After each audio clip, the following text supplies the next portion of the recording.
Well, the crypto market's in for a little bit of a surprise, huh? As right now, crypto prices are falling pretty hard. Let me just quickly say, I'm never worried. Why? Because I know what I hold. I've described this to you guys many times. Even in the worst of times, I'd say the most important thing to do is to never panic. You can get scared. You can even decide to sell all your holdings. But one thing I'll never do is cry about my loss or cry about prices going down, because let me reiterate this. If you ever bought a crypto, you ever bought some investment, basically, you're buying it for a specific reason, I presume. In my opinion here, in my case for cryptos, is because I believe in the technology. And so what I'm about to do is the moment that it goes down lower, I make sure I buy myself more because I believe in this technology. I believe in this asset that I bought for initial time. If I'm really panicky, really stressing out, there's two things. Either I'm not really believing in the long term of this, or that's possible too, I just invested too much initially.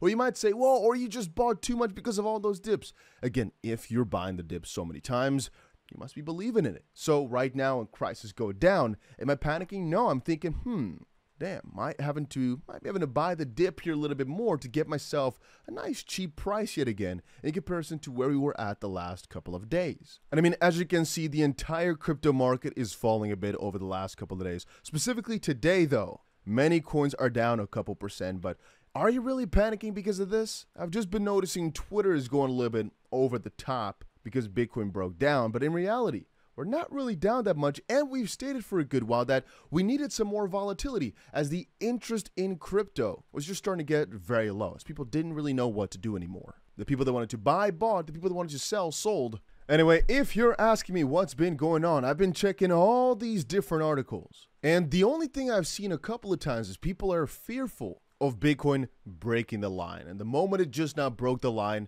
people got a little bit panicky because you get that doubt. You know, people have this sensationalism where the moment that something happens, oh, it's a very big deal, and they start to panic and go crazy, when in reality, we're down a couple percent, and yes, it's prices we've not seen in a while, but who really cares? I mean, we've stated many times before on the channel, I believe, that we've got a little bit of a longer lasting trend line going on here, which has lasted from, let's just call it November of last year up till now, where, again, we've been seeing higher highs and higher lows consecutively, as you can hopefully see from the pattern and the way it goes.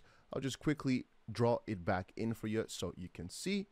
But following that principle, going down in price right now is really not too bad. Again, we've not broken the 200 weekly moving average. We've not started to look bearish. And even if we did, well, it could exactly be as we saw right here back in June, of getting ourselves a slight bounce below before coming back up even higher. And I've also stated many times that we like to look at the Bitcoin halving cycles and the idea that we can have a little bit of downside within this couple month period here, but generally speaking, the direction is going to be upwards as we head into the next year. And so whatever happens in the intermediary term here, it does not really matter. It's all just flutter. It's all just static, basically. It does not matter for the end result. And this applies to almost any single altcoin there as well. However, the altcoins have a little bit of a multiplier, as of course, usually they go down more than Bitcoin in bad times, and they go up more than Bitcoin in good times.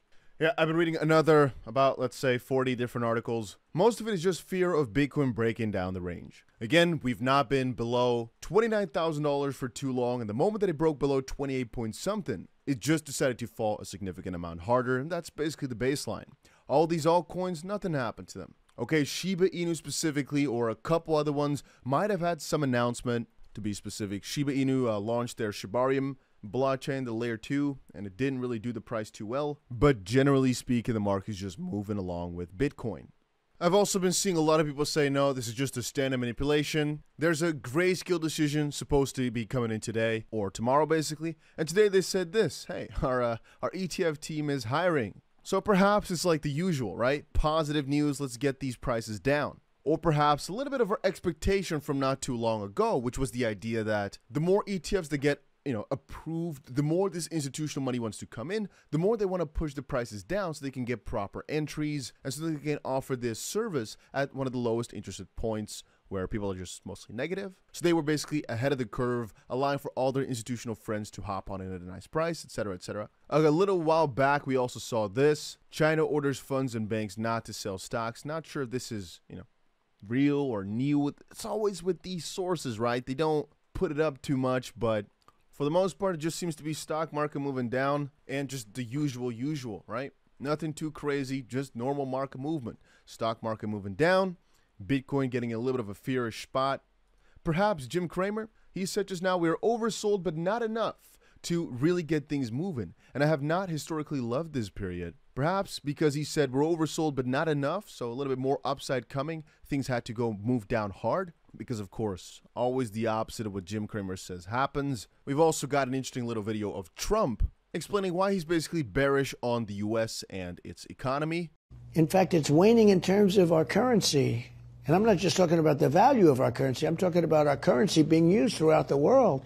You want it to remain. You want the dollar to remain the world's reserve currency. Well, I think it's bigger than losing any war. I think if it doesn't, look, we are already reverting to third world status in many ways. You look at our airports, you look at our terminals, you look at our filthy roads and broken roads and everything else. We're like a third world country.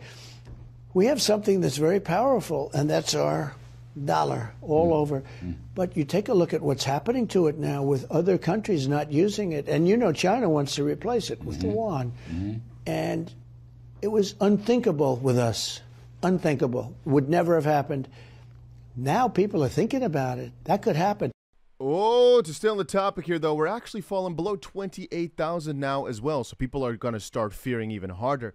Might go into a little bit of a spiral of fear on top of fear on top of fear. It's interesting to watch. And I'd say if things keep moving like this, I might hit you guys with yet another update a little bit later, or potentially even a live stream. As this is peculiar, right? The fact that we're moving this hard down within how much time? Let's see here. Within 2 days, we're down right around 6% or so. And this is the minute chart, just for fun here, just to quickly check. Bitcoin has moved down right around 2.5% or so within the last half an hour. And what that signals to me is, well, again, the moment we broke some sort of thresholds, it started to crash a significant amount harder because of additional fear, etc., etc., etc. I mean, this is just the usual, the good old. And again, it's one of the first times in a good while we've broken the range, but we've still got ourselves some proper backup, which is the longer standing trend line. But if we also continue to look at the S&P, for example, what we can see indeed is that yesterday's close was pretty negative. The open has been pretty negative. So perhaps as that keeps breaking down further, Bitcoin suffers the same fate. It would not be too crazy. Here again, we've got Bitcoin indeed still continuing towards the downside. But again, reiterating, I'm not really worried. It's just the market and how it moves. If you're convinced the asset that you've bought initially is proper, then who cares, right? You get yourself good buying opportunities, perhaps even to make sure your portfolio always looks good. You can even hedge your positions by opening up shorts to de-risk, so to speak. Still a very good chance we're going to see a massive bounce here unless the S&P keeps trading through the downside, because that will most likely mean Bitcoin also sees further downside. And I mean, the entire U.S. economy is screwed anyway. I mean, it's still a ticking time bomb if people are going to move from stocks into cryptocurrencies, which are interestingly different forms of risk. It's a more exciting period, though. And I mean, we said the calm before the storm. I made a video about that yesterday because some volatility needed to happen, and now we've got it. So I guess it cannot, you cannot be unhappy when this is what you've called for. We are breaking down hard, though. Again, just saying, I'm not worried. I know where we're headed in about a year and a bit from now. So from that perspective, every single dollar I spend now is worth so much more in a couple years, or at least a couple months to a year or two. The halving is in how much? 9 months or so from now? And I always just keep that in the back of my head, and I know what I hold. And if you guys do too, then nobody should be crying. Of course, you can feel sad that your investment is not the best on the short term, but I always see it as an opportunity. But hey, maybe that's just me. Hopefully, you guys enjoyed this little crypto update. Again, not in terms of news, anything too crazy going on, at least not for the public. And if I wasn't able to find it, then most likely the majority of people selling it right now did not find it either. So it's just fear on top of fear, most likely caused by the stock market, potentially caused by some fear of the US dollar's dominance. You might put up that it has something to do with the ETF segment, but it's not really to be seen. It might have to do a little bit deeper with the Chinese economy. Again, stuff we're just not seeing either. I would not say that it has anything to do with the yesterday's FOMC minutes that came out. I don't think it was that big a deal. Just to put it into perspective, yesterday we had the FOMC minutes right there, as you can see. And yeah, I'd say that's about it. Hopefully, guys, put the notification bell on if you're enjoying these daily crypto updates. I'll keep you up to date whenever something crazy happens, and that's about it.